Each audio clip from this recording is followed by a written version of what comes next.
Diawali dengan memperlihatkan seorang pria lugu tengah berjalan bersama majikannya, kita bisa melihat tatapan matanya sangat polos dan nampak tidak ada apa-apa di sana. Namun ketika kalung anjingnya dibuka oleh sang majikan, pria tersebut langsung menghajar orang-orang di sana dengan sangat membabi buta.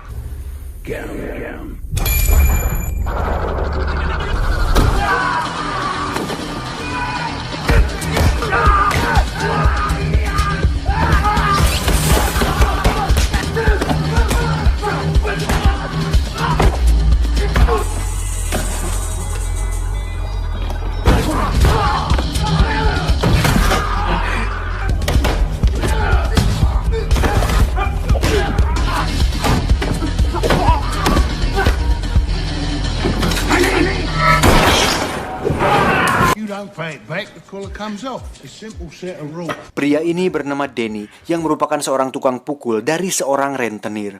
Saat kalungnya kembali dipasang, seketika Denny kembali menjadi pria lugu dengan tatapan polos dan cenderung nampak seperti seorang yang memiliki keterbelakangan mental.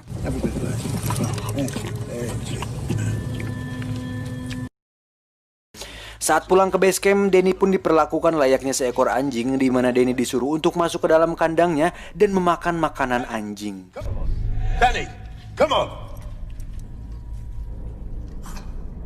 Selesai makan, Denny pun memukul samsak miliknya yang sudah sangat usang, hingga saat Denny memukulnya terlalu keras, samsak tersebut pun robek. Satu-satunya benda yang berharga yang dimiliki Denny adalah sebuah boneka dan buku gambar anak-anak yang selalu dilihatnya sebelum tidur.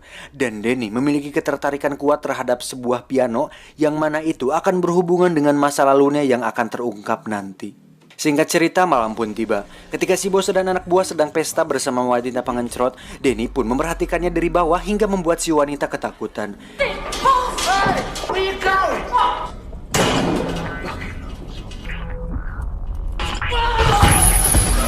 Hari-hari pun Denny lalui seperti itu setiap hari, hingga beberapa orang yang sudah mengetahui tentang reputasi Denny memilih untuk mundur dan tidak melawan sama sekali. Hey. You want this, yeah?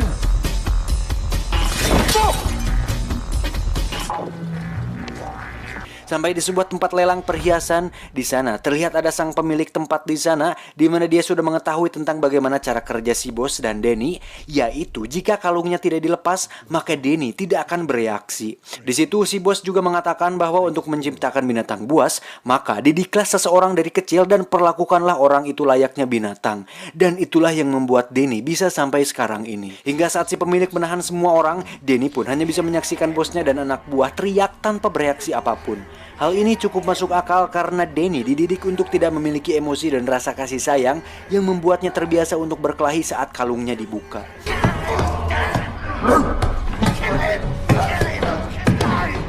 Sementara itu, sang pemilik tempat lelang pun pergi ke ruangan lain untuk menemui para tamu yang ada. Saat si bos dan anak buah selesai disiksa, akhirnya dia mendapat kesempatan untuk membuka kalungnya.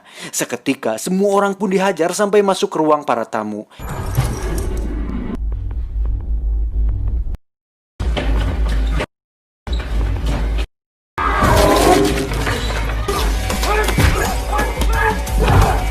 Yang menarik adalah salah satu tamu yang merupakan pemilik tempat gelut ilegal pun memperhatikan Denny dan melihat potensi pada dirinya. What are you looking at?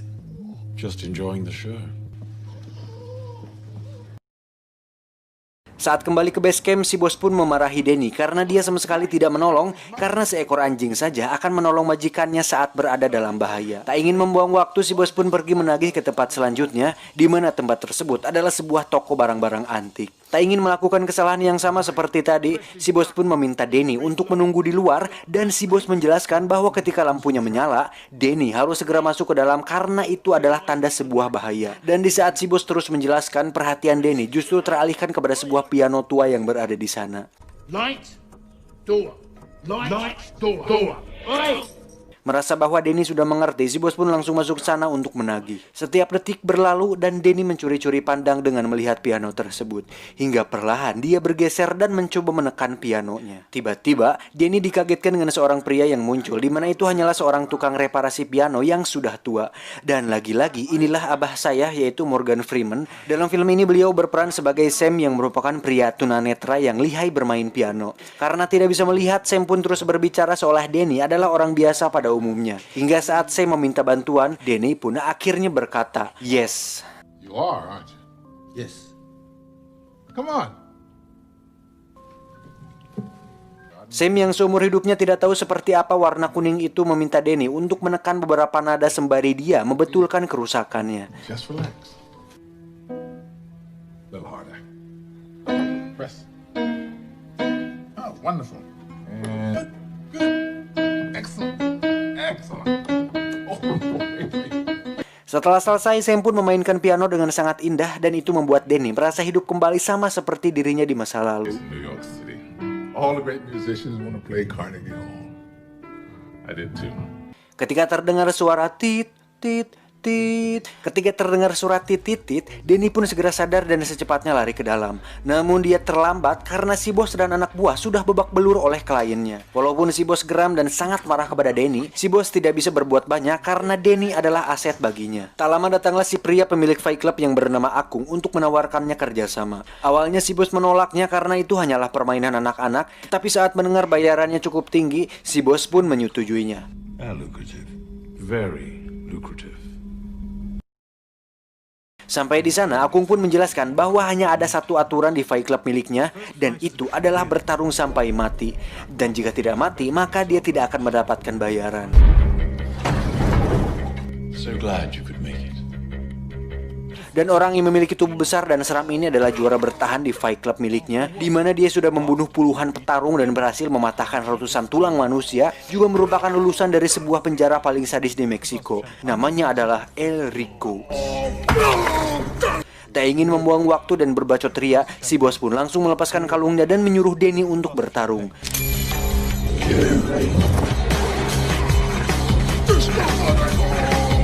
Dan yang mengejutkan adalah sang juara yang bertahan yang sudah membunuh puluhan petarung pun harus mati oleh 3 pukulan biasa yang dilayangkan oleh Denny. Dan permainan pun selesai. Dengan banyak uang yang didapatkannya, si bos pun terlihat sangat senang dan menawarkan Denny sesuatu yang diinginkannya. Dan yang Denny inginkan adalah sebuah piano. I want a piano. Sontak hal tersebut membuat si bos tertawa, namun Denny terus berbicara piano. Tiba-tiba, sebuah truk menabrak mobil mereka hingga terseret puluhan meter dari jalan raya. Tak lama muncullah 3 orang bersenjata berat yang langsung menembaki mobil si bos dan Denny, dan ternyata itu adalah perbuatan si pemilik tempat lelang yang masih memiliki dendam kepada si bos. Dikira sudah tewas, mereka pun pergi. Dan ternyata Denny masih hidup dan hanya terkena peluru di lengannya. Dikira si bos sudah tewas, Denny pun pergi dari sana dan menuju ke tempat barang-barang unik yang tadi, dan masih ada Sam di sana. Who's there? Akibat peluru tadi, Denny pun kehilangan banyak darah, kemudian pingsan. Saat sadar, Denny sudah berada di atas kasur yang ternyata itu adalah rumah paman Sam dan dengan baju yang sudah diganti. Ketika Sam masuk dengan membawa makanan, Denny langsung bersembunyi di bawah kasur. Pajamas. My name is Sam, remember?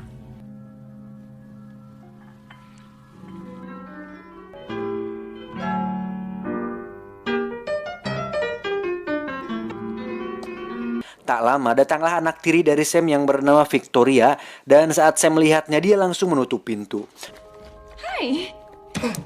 Does he like to read? Does he like to write? Does he like to draw? He likes music. Cool. Mengetahui Denny suka musik, Victoria pun masuk ke kamar dan memberikannya sebuah piano kecil untuk Denny. See? My name's Victoria. Hingga saat mereka akan makan malam, Denny pun akhirnya keluar dan memutuskan untuk beradaptasi dengan rumah barunya.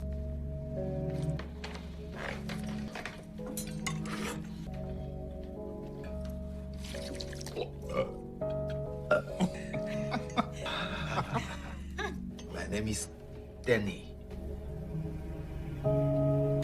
Esok pagi saat Sam akan melepas kalung di leher Danny, dia langsung bereaksi untuk tidak membukanya. You better try to take it off. That same reaction. So, Selanjutnya, Danny diajak untuk mengikuti aktivitas Sam di mana mereka mengantar Victoria ke sekolah, kemudian pergi ke swalayan untuk belanja bahan makanan di sana. Tiba di rumah, Danny pun melihat beberapa foto di kulkas di mana itu adalah foto Sam dan Victoria, yang ternyata Victoria adalah anak dari temannya sendiri, di mana saat orang tua Victoria meninggal, Sam pun diberi amanah untuk merawatnya. Dan saat Danny ditanya di mana orang tuanya, Danny pun mengatakan bahwa dia tidak ingat di mana mereka. you got family? I don't remember then. Hari-hari setelah itu pun menjadi sangat hangat di mana Danny seperti dilahirkan kembali dan memiliki keluarga baru yang sangat baik kepadanya. Di mana hal itu merupakan hal yang tidak pernah Danny rasakan sebelumnya.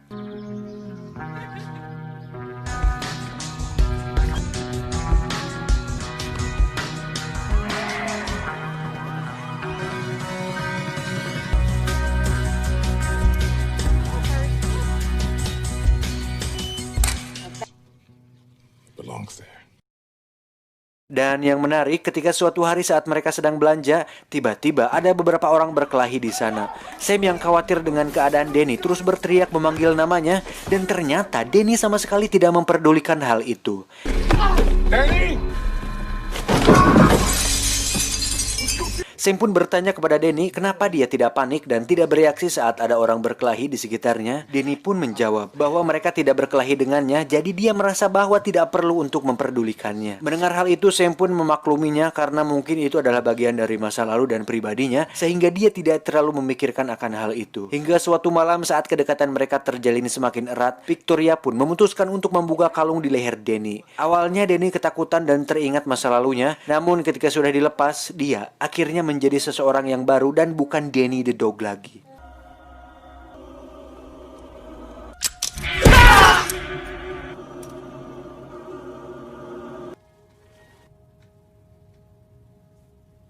Esoknya Danny diajak oleh Sam untuk pergi bekerja bersama Sam, di mana mereka berdua menjadi partner yang sangat cukup baik dan Danny mendapat bagian dari hasil kerjanya itu. Danny bertanya, untuk apa uang itu? Sam pun mengatakan, terserah kau Danny, itu uangmu. Mau beli kondom, tisu, dan berbagai alat pencernaan lainnya, anjing.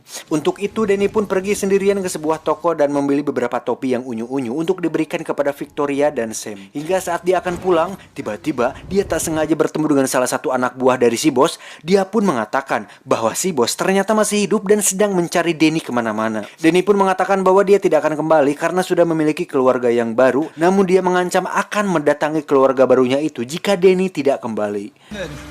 Whoa, whoa, whoa, whoa, whoa. You got a new family as well? Would you like that? Wouldn't be too hard to find, what with you shopping here and all. Tiba di markas, si bos pun terlihat sangat senang dengan kembalinya Danny dan ingin agar Danny kembali bersamanya. Tapi sebelum itu, Danny pun mempunyai satu pertanyaan, yaitu di mana ibunya. Question. Did you know my mom? I found you in the street. That was our first collaboration. Don't dwell on the past. Look to the future. Pada akhirnya Danny kembali menjadi binatang buas, di mana si bos mengajak Danny kembali bertarung di tempat Fight Club waktu itu. Saat pertarungan akan dimulai, Danny terus mengatakan bahwa dia tidak ingin menyakiti orang lain lagi. Gentlemen, to the death. I don't want to hurt people anymore. Excuse me? Not anymore. Anything wrong, gentlemen? Kesal akan hal itu, si bos pun mendorong Danny ke arena hingga dia terpaksa harus bertarung dengan petarung di sana.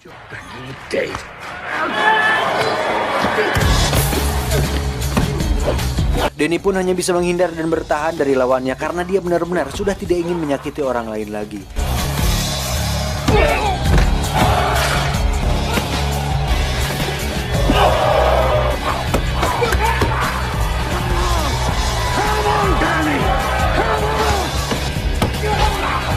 Melihat hal itu, si bos pun melemparkan sebuah senjata agar Danny bisa melawan. Namun, dia tetap bertahan. Tak ingin permainan terus monoton, si pemilik Fight Club itu pun memutuskan untuk menurunkan 3 petarungnya, sehingga sekarang Danny harus melawan 4 petarung sendirian.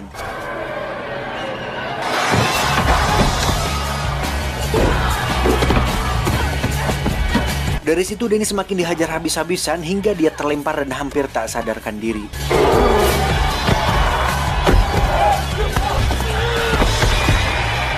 Menyadari situasi ini, akhirnya Denny memutuskan untuk melawan dan here we go, Denny is come back.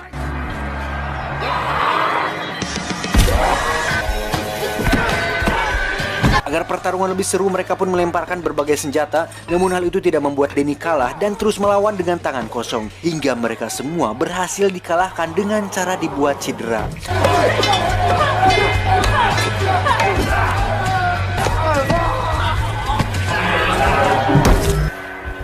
Dan kita masih ingat dengan peraturannya bahwa jika tidak ada yang mati, maka si bos tidak akan mendapatkan uang sepeser pun. Sehingga si bos nekat membunuhnya sendiri dengan pistolnya.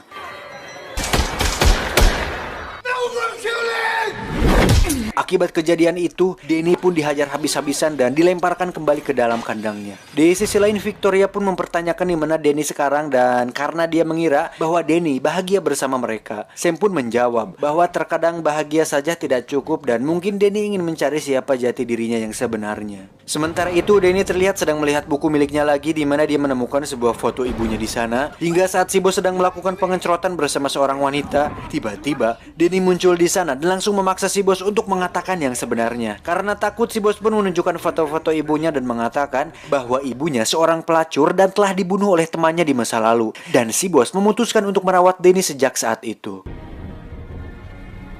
I'm sorry I lied to you, Danny. Saat akan pergi bekerja seperti biasa, si bos mengatakan bahwa sebuah keluarga harus dipertahankan apapun yang terjadi. Mendengar hal itu, Denny pun sadar bahwa dia sudah memiliki keluarga sendiri, yaitu Sam dan Victoria, dan keluarga harus dipertahankan apapun yang terjadi. Untuk itu, Denny langsung berontak hingga mobil oleng dan mengalami kecelakaan. Dengan cepat, Denny pergi kembali ke rumah Sam di mana mereka sudah menunggunya di sana. Dengan foto yang dibawa Denny, Victoria pun mencari clue tentang ibunya Denny yang ternyata adalah seorang pemain piano, dan ada beberapa foto muri di sana dengan jendela yang sangat besar. Hingga Sam menyimpulkan bahwa mungkin saja ibu Denny adalah seorang guru piano di sebuah akademi. Untuk itu mereka pun pergi ke sana dan mencari arsip tentang seorang wanita Asia yang pernah mengajar di sana.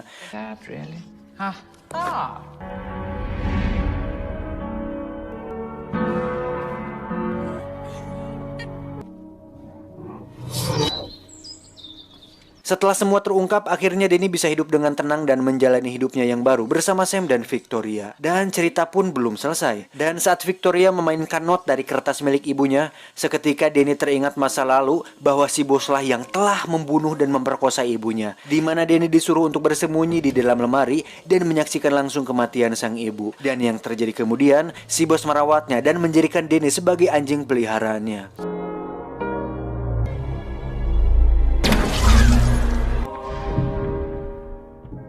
Setelah semua terungkap, Denny pun langsung mengajak mereka berkemas untuk pergi dari sana karena bisa dipastikan mereka sudah tidak aman lagi berada di sana. Namun mereka terlambat karena si bos membawa beberapa pasukan dan seorang ahli bela diri yang sudah menunggunya di mobil. Menyadari hal itu, Denny menyuruh Sam dan Victoria bersembunyi di dalam lemari.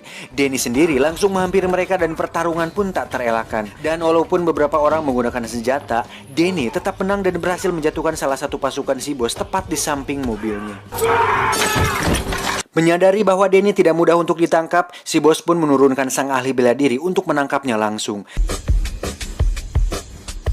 Sementara itu, Denny terlihat sedang dikejar di atas gedung hingga saat tidak ada jalan lain, Denny pun memutuskan untuk masuk ke dalam sebuah gedung tersebut. Tak diduga tiba-tiba muncullah sang ahli bela diri yang langsung menebasnya, namun beruntung bedog atau golok saktinya itu hanya menebas sebagian rambut dari Denny. Dari sini terjadilah pertarungan sengit hingga akhirnya Denny berhasil terlempar keluar dan menyangsang di sebuah kabel, kemudian masuk ke apartemen seorang wanita yang sedang mandi junub. Tak mudah menyerah, si ahli bela diri pun langsung menyerangnya dan terjadilah pertarungan di tempat sempit yang membuat temboknya rusak terkena pukulan dari mereka berdua.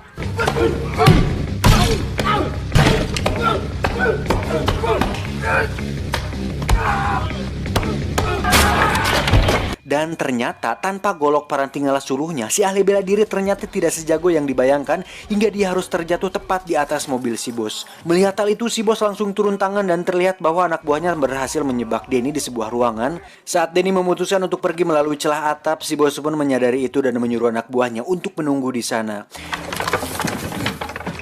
Hingga sampailah dia di apartemen milik Sam. Di situ si bos pun merayu dan memujuk Danny untuk kembali. Dan saat si bos akan memasang kembali kalungnya, Danny menahannya dan mengatakan, "Sorry Jing, gue udah punya keluarga baru." Dengan cepat si bos langsung dilumpuhkan hingga saat Danny akan membunuhnya, Sam langsung melarangnya. Alasannya karena jika Danny membunuhnya, maka dia akan dipenjara dan apa bedanya dengan mereka. Namun saat si bos terus nyerocos untuk memancing kemarahan Danny, Sam pun langsung memukulnya dengan pot bunga agar dia diam. Saat semua selesai, akhirnya Danny pun hidup bahagia bersama Sam dan Victoria. Dan selanjutnya kita akan melihat penampilan Danny di film Wong Fei Hung. Tamat ending yang sangat membagongkan. Dari film ini kita bisa belajar bahwa untuk menciptakan monster maka didiklah dia sedini mungkin, dan hal itu berlaku sebaliknya, dimana jika ingin menjadi orang atau menciptakan seseorang dengan pribadi yang baik, maka didiklah dia sebaik mungkin dengan lingkungan yang baik dan pendidikan yang baik. Tuh, Ben bener si anjing satu ini. Saya John dan Om Jet Li mengucapkan terima kasih sudah menonton rangkuman film ini, dan saya pamit undur diri. Terima kasih.